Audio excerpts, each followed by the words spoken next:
아멘. 오늘도 하나님의 은혜가 현장에서 또 동영상으로 예배를 드리는 사랑하는 성도 여러분 모두에게 크게 임하시기를 바랍니다. 몇 년 전이죠. 거룩한빛 강성교회 임직식에 저에게 권면의 순서를 맡아달라 그래서 가서 권면한 적이 있습니다. 가서 얘기했던 얘기입니다. 동물나라의 왕을 뽑는데 새들이 다 와가지고 동물나라의 왕은 당연히 우리 독수리가 돼야 된다. 또 육지의 짐승들은 다 와가지고 동물나라의 왕은 사자가 돼야 된다. 또 바다의 물고기들은 다 와가지고 동물나라의 왕은 고래가 돼야 된다. 다 일리가 있죠. 나름 독수리는 하늘에 말하자면 왕이잖아요. 사자는 땅의 왕이고 바다의 왕은 고래라 그렇게 할 수가 있겠는데 서로 의견이 분분합니다. 독수리는 하늘은 제패하지만 물속에서는 아무 힘도 쓰지 못하니까 동물나라의 왕으로 적당하지 않겠다.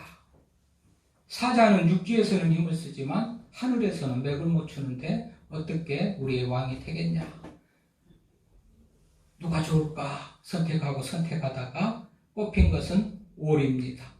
오리는 날기도 하고 땅에서도 걸어다니기도 하고 물속에서 헤엄치기도 하고 제가 그 얘기를 하면서 여러분들 오늘 세우는 임직자들에게 너무 기대하지 마세요. 너무 기대하지 마세요. 여러분들이 너무 임직자들에게 큰 기대를 하다 보면 아마 오리가 될 줄도 모릅니다. 이런 얘기를 했어요. 오늘 말씀을 준비하면서 그 얘기가 생각나대요. 그렇죠. 인간이다. 성경으로 하면 인간이다. 죄성을 가지고 죄인이라고 그러고 연약하다고 그럽니다. 지도자도 마찬가지죠. 인간이잖아요. 신이 아니고 인간이에요. 목사도 마찬가지예요. 신이 아니고 인간이에요. 죄성을 가지고 연약해요. 그저 말하자면 성경적으로 하면 다른 분보다 조금 더 그래도 괜찮다고 하면 행복한 성도가 될 거고 그래도 괜찮은 지도자 만났으니 말이죠. 또 못한다고 할지라도 어떻게 해죠? 이게 내 운명이려니 하고 내 복이려니 하고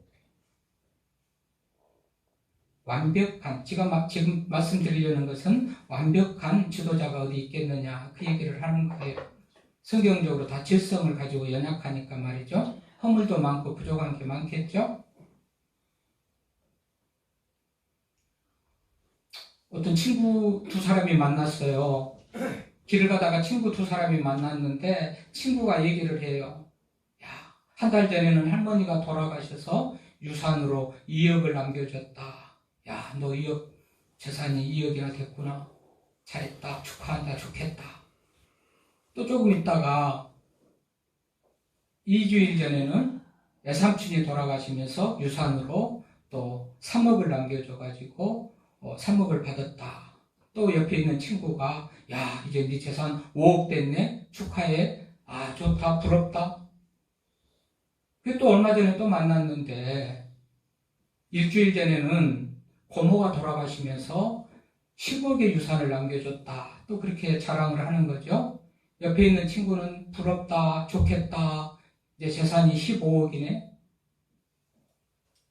근데 지금 만난 그 친구는 기쁨도 없고 감사도 없고 만족도 없고 그래서 왜 그래? 그랬더니 이번 주간에는 아무도 안 돌아가셨거든. 그렇다는 거예요. 뭐지요? 인간의 욕심이라는 것이 끝도 없고 한도 없겠다.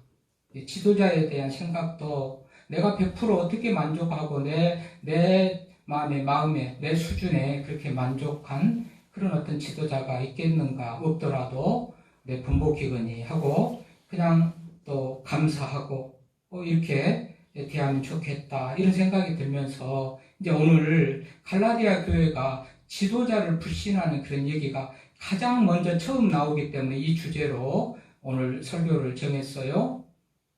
일부 예배를 마치니까 우리 집사람이 무슨 일이 있어요? 누가 뭐라고 그랬어요? 그런데 그런 건 아니고요.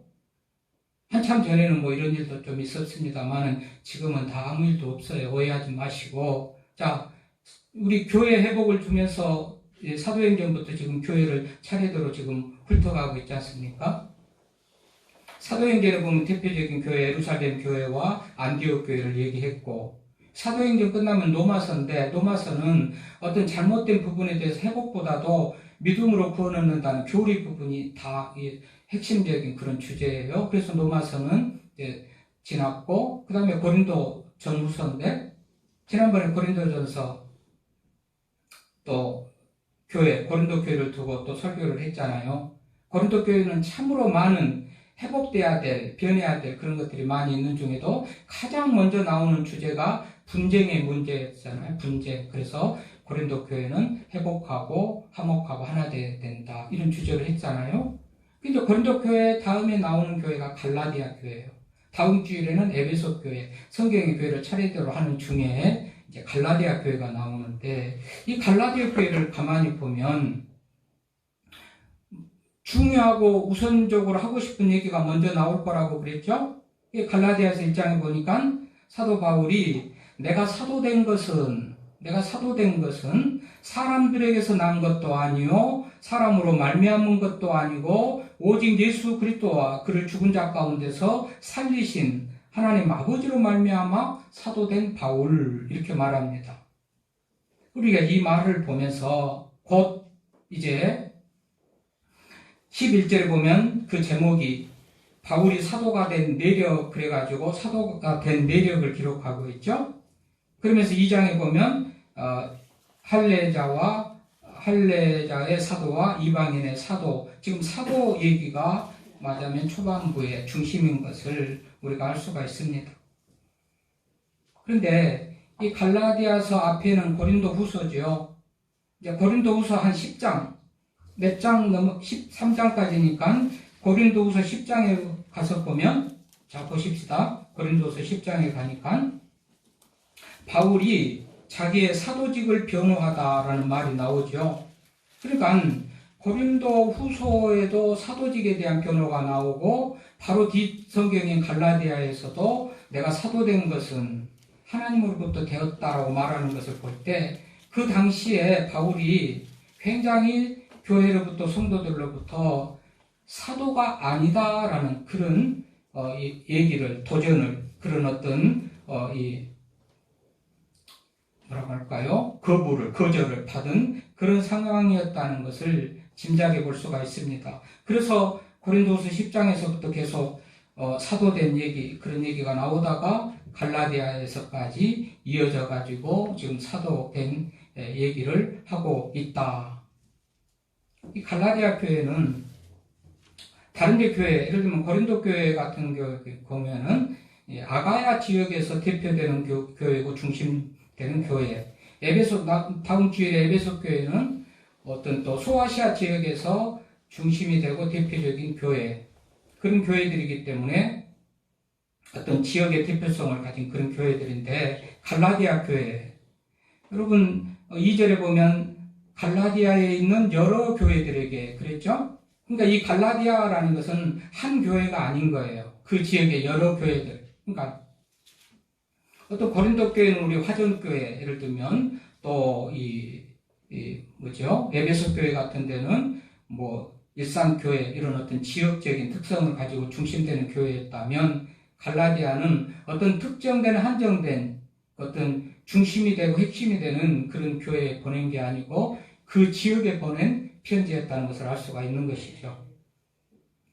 그러니까 그 지역의 어떤 그 대부분의 교회들에서 사도 바울의 어떤 그 사도권에 대해서 거부하는, 당신은 사도가 아니다, 사도의 자격이 없다, 뭐 이렇게 얘기하는 그런 상황 가운데서 이 갈라디아서가 쓰여지고 시작된다라고 알 수가 있는 것이죠. 근데 이 갈라디아 교회, 지금은 두 번째 맞아면 갈라디아를 방문해가지고 쓴 얘기인데, 여러분 첫 번째 보면 갈라디아 교인들이 바울을 대하는 태도를 보면 완전히 다릅니다. 여러분 갈라디아서 4장 넘겨보실래요? 4장 13절, 14절 같이 한번 읽어보겠습니다.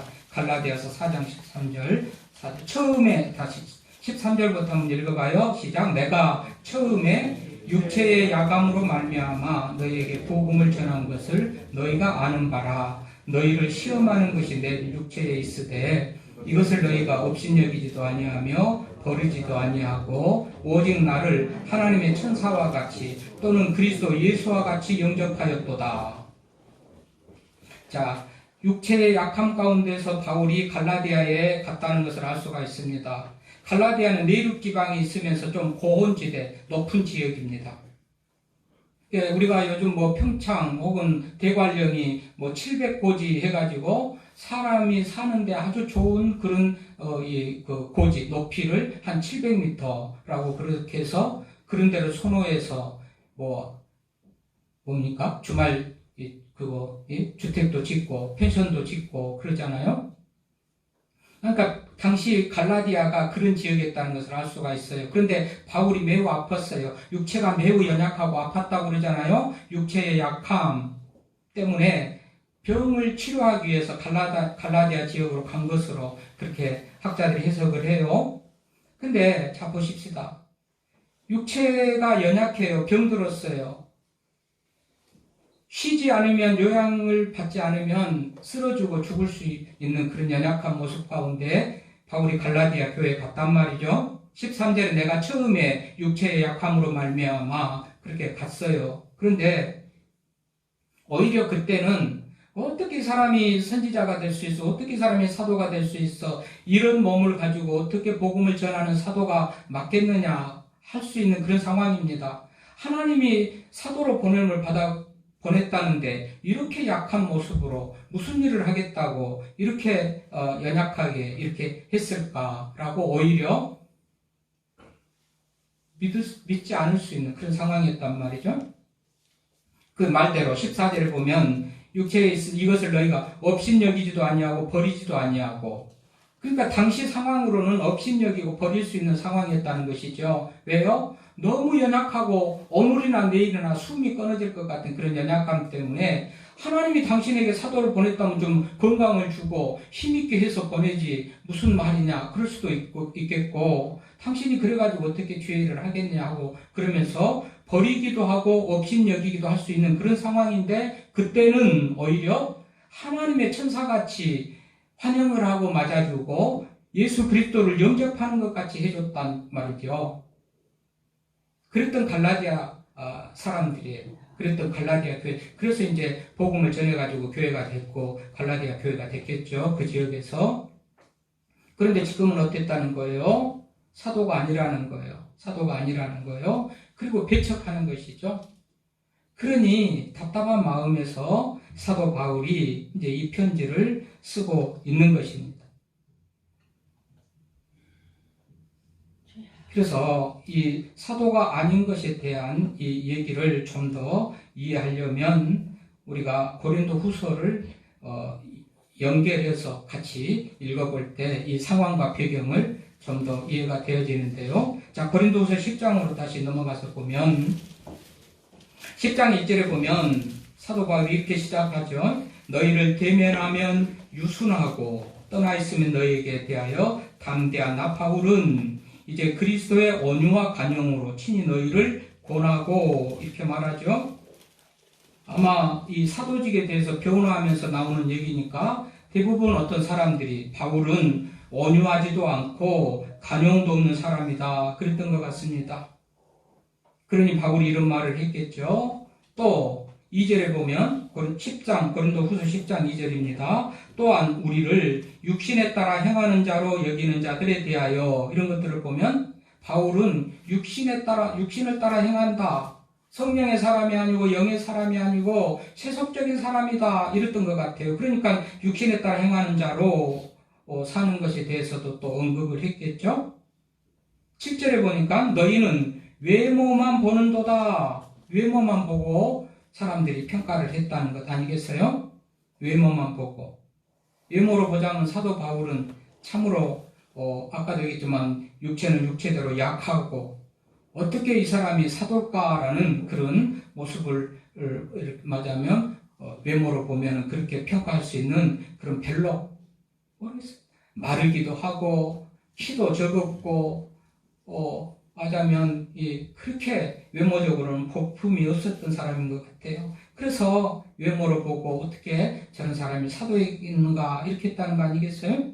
또 10절에 보면 그들의 말, 사람들의 말이죠. 그의 편지들은 무게가 있고 힘이 있으나 그가 몸으로 대할 때는 약하고 그 말도 시원하지 않다 하니, 바울을 대적하는 사람들의 얘기죠. 뭐라고요? 편지는 그런 대로 힘이 있고 읽을만한데 몸으로 대할 때는 약하고, 그러니까 외모는 별 볼 일 없는 거예요. 어떻게 이런 사람이 사도일까라고 그렇게 보여줄 정도로 외모는 약하고 그 말도 시원하지 않았다. 말이 시원치 않다. 더듬거리는 것으로 보여집니다. 말을 제대로 못했는 것. 저만큼 못했는가 모르겠어요. 하여튼 말을 잘 못했대요. 사람들이, 바울을 대적하는 사람들이 그랬다는 거예요. 그러면서 대적을 한 것이죠. 그러면서 사랑도 없다고 그랬는지 11절에 보면 뭐라고 그래요? 11절에 보니까 사랑도 없다고 그랬는지 11장으로 넘어가 가지고요. 11장 10장 11절에 하나님이 아신다 그랬잖아요. 사랑이 없다고 그러지만 내가 너희를 사랑하는 것은 하나님도 아신다.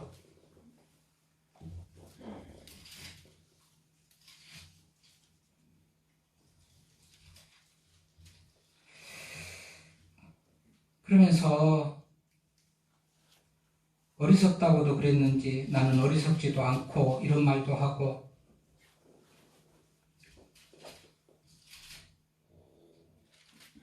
바울이 참 답답해 있는 것 같은 그런 모습을 보이죠.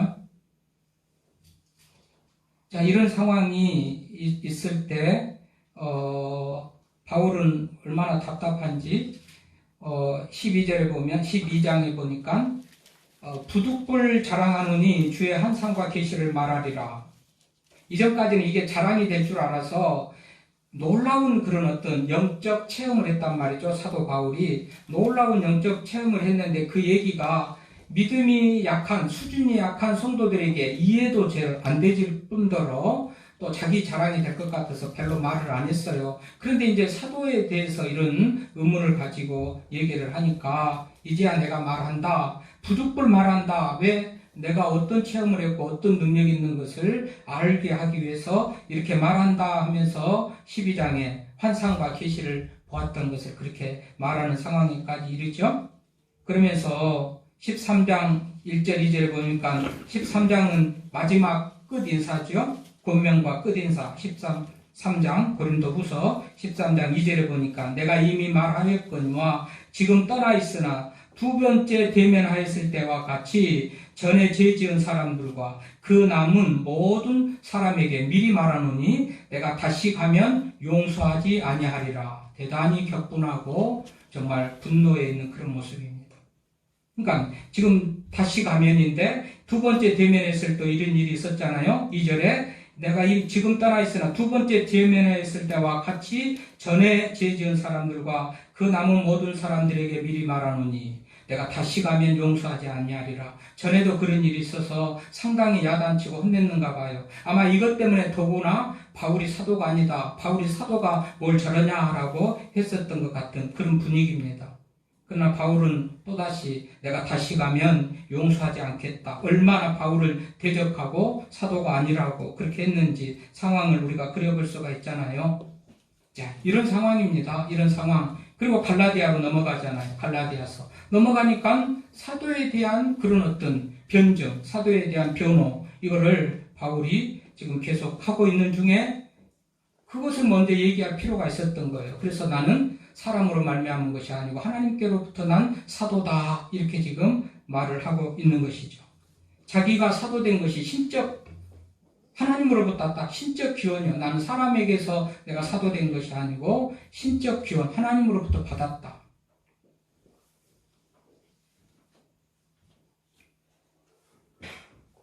그러면서 무슨 근거를 댑니까? 갈라디아서 2장 9절에 보니까 또 기둥같이 여기는 야고보와 게바와 요한도 내게 주신 은혜를 알므로 나와 바나바에게 친교의 악수를 하였으니 우리는 이방인에게로 그들은 할례자에게로 가게 하려 함이라. 그랬단 말이죠. 그러니까 자, 너희들이 나를 사도로 인정하지 않지만 너희들이 사도로 믿는 사도 중에서도 가장 손꼽히는 기둥과 같이 여기는 사도들, 야고보와 게바와 요한. 야고보, 게바, 요한. 게바는 베드로죠. 예수님의 대표적인 제자들. 이 사람들은 사도예요. 이 사람들이 나를 인정했다. 바나바와 나를 인정했다. 사도로 인정했다. 그 말이에요.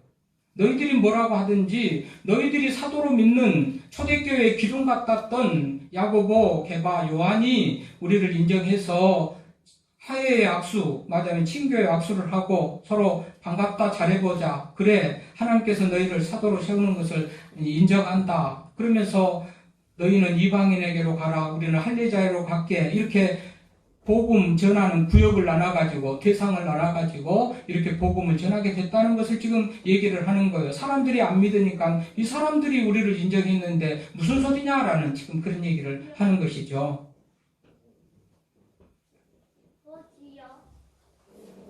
그러면서 더 나갑니다. 그것으로 증명하는 것을 넘어서 11장 갈라디아서 지금 2장 11장 게바가 안디옥에 이르렀을 때에 책망받을 일이 있기로 내가 그를 대면하여 책망하였노라.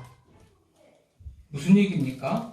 바울이 베드로를 책망했다는 거 아닙니까? 잘못한 것이 있어가지고. 그건 뭐예요? 사실 바울은 이 바울을 베드로를 가리켰던 나다.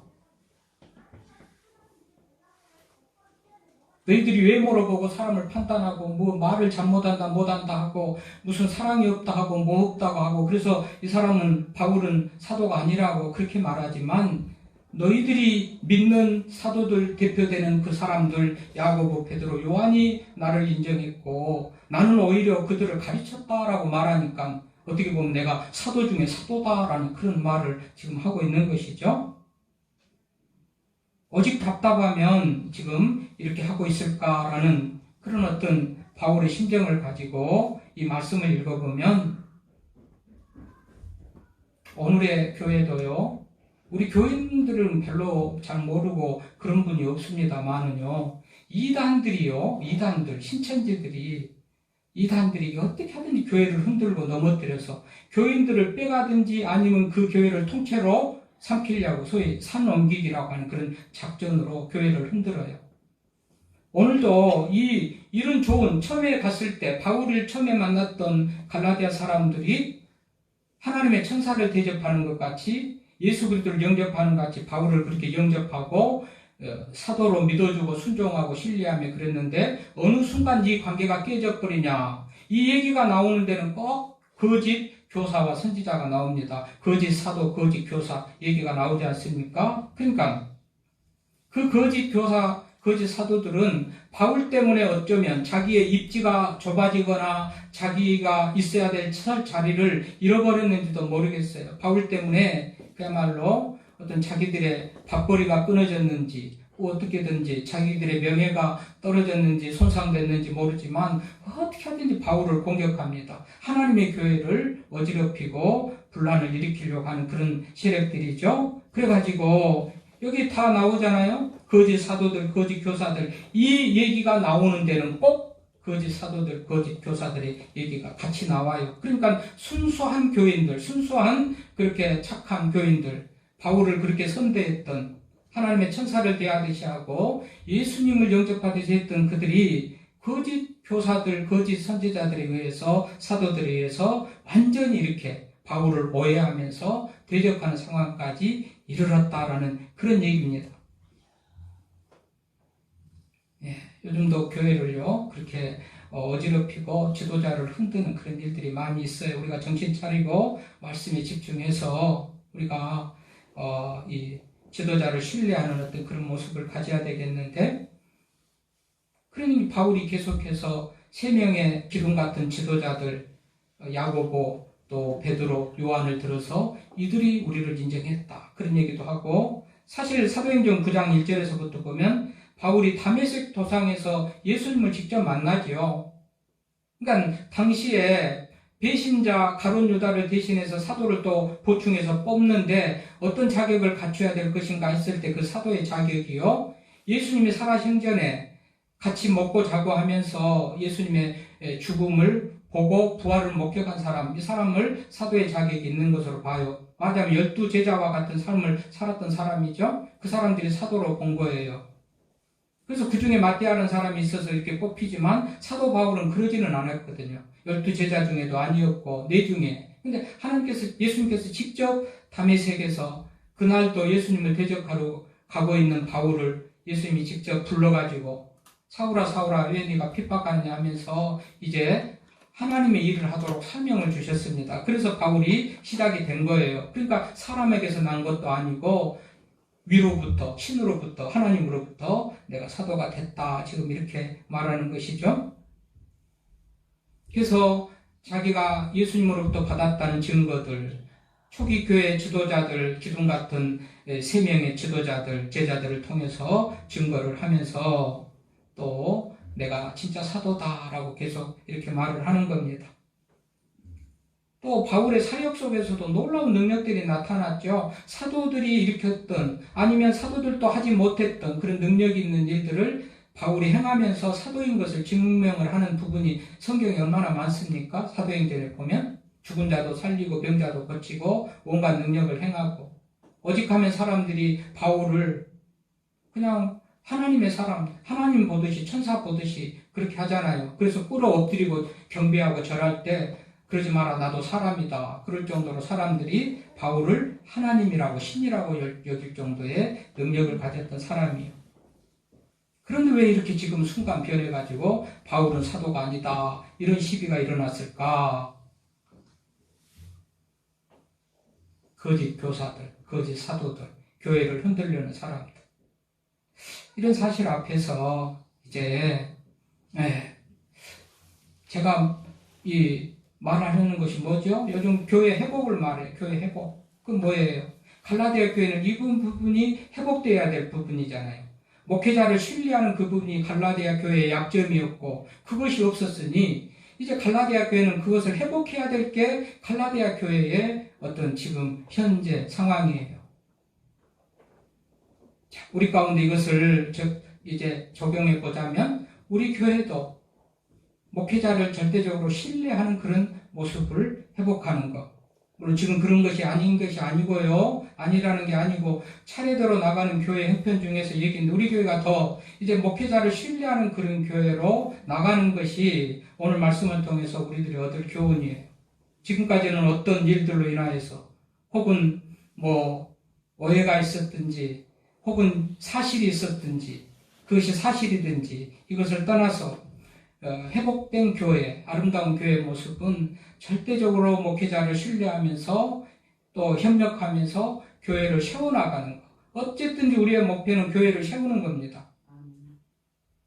목회자의 연약하고 부족한 부분을 흠집을 내고 부풀리고 해가지고 교회를 어렵게 하는 게 아니고 교회를 세워가는 거예요. 우리들은. 그래서 갈라디아 교회도 그런 상황에서 바울이 간절하게 지금 그렇게 하지 말아라. 오해다. 아니다. 그렇게 하려니까, 여러분, 그렇게 하려니까, 모든 것을 좋게 보면 좋게 보여요.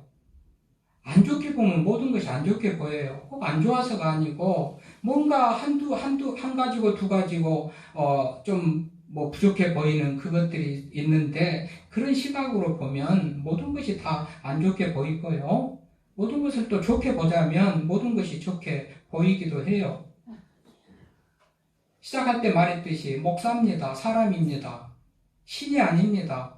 성경에서는 사람을 죄인이라고 그러고 약한 존재라고 그럽니다. 얼마나 목회자가 노력은 하고 있으겠지만 그렇게 신과 같이 여러분의 높은 기대 수준에 못 미칠 때도 있겠습니다만은 그때라도 안 좋게만 보려고 하지 말고 목사님도 인간이구나. 목사님도 사람이구나. 죄인이라고 성경이 모든 사람이 죄인이라고 그러더니 목사님도 죄인이구나. 긍휼히 여기고 좋게 보려고 하면 그것이 좋게 보여지고요. 마냥 안 좋게 보려고 하면 마냥 안 좋게 보여지는 거예요. 그래서요. 혹시 저에게 혹시 저에게가 아니고 어찌 저라고 약한 부분이나 못마땅한 부분이 없겠습니까? 사람인데. 그럴지라도 긍휼히 여기는 마음을 가지고.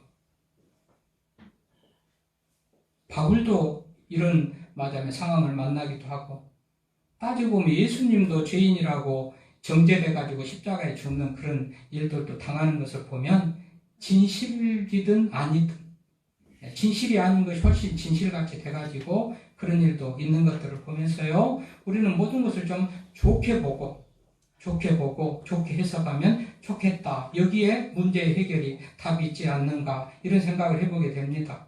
아멘입니다. 여러분, 똑같은 목사입니다. 똑같은 목사인데 똑같은 강대석입니다. 그러나 이 중에 몇 분은 그래도 강대석이 신뢰하고 믿어주고 협력하는 분들도 있고, 그러나 몇 분은 또 뭔가 좀 부족하고 그런 부분도 있을 것입니다. 그러나 어찌 저를 협력하고 신뢰해주는 분들이 다 좋은 점만 있어서 그러겠습니까? 교회를 유익하기 위해서 나쁜 것이라도 좋게 보려고 하는 그런 모습이 있으니까 그렇지 않겠는가, 이런 생각을 들면서요, 여러분, 혹시라도 이런 일이 있으면, 혹시라도 여러분의 담임 목사가 뭔가 좀 부족하고 마음에 덜 드는 부분이 있으면 어떻게 해야 돼요? 하나님 앞에 기도하고 직접 말하고. 민수기 12장에 보면 모세가 큰 실수를 합니다. 구수 여인을 택하는 그런 실수를 하는데요, 지도자고 형제인 아론과 미리암이 모세에게도 말하면서 이거는 아닌 것 같으니 하지 마세요, 그런 말도 안 하고, 하나님과 소통하면서 계시를 보고 음성을 듣는 선지자들인데 하나님 앞에 말하지도 않고, 아론과 미리암이요, 사람들에게 막 이 얘기를 하면서 그렇게 해요. 그러다가 이 사람들은 결국은 하나님의 어떤 그런 책망을 듣고 그러죠. 그런 의미에서 혹시 이런 일이 보인다 그러면 하나님 앞에 기도하면서, 혹은 저에게 와서 이거는 아닌 것 같습니다 해주고, 그러면 또 바꿔지고 문제가 해결되고 그러겠죠. 어쨌든 여러분, 교회를 세워가는데 내 우선은 교회를 세워가는 겁니다. 누구 한 사람의 연약한 부분에 대해서, 못마땅한 부분에 대해서 감정으로 대하는 게 그게 아니고 하나님의 교회를 세워가는 것에 우선하는 그런 모습으로 나가는 것이 우리 갈라디아 교회를 통해서 우리가 얻을 수 있는 교훈인 줄 알고요. 네, 말했죠. 지금 우리 교회가 그런 상황이랑 그런 것이 아니고 순서적으로 나가다가 지금 갈라디아 교회가 이런 상황이 만났기 때문에 얘기인데요. 어쨌든 앞으로 에베소 교회를 통하고 또 나오는 교회들을 보겠지만, 어쨌든 우리는요, 요즘에 교회를 어렵게 하려는 그런 이단들, 여러분 교회마다 지금 우리 교회도 몇 군데 신천지 이단 출입을 그만 다 붙여놓고 그렇게 했죠. 정신 차리고 하나님의 말씀인지 진리인지를 구별하고, 무슨 방법이든지 형태이든지 교회를 이렇게 좀 어지럽게 하는 그것은 결코 이거는 하나님의 뜻에 합당하지 않는 그런 모습이다. 이렇게 구분을 하면서 분별을 하면서 교회를 세워가는 데 쓰임받는 우리 모두가 될 수 있기를 바랍니다.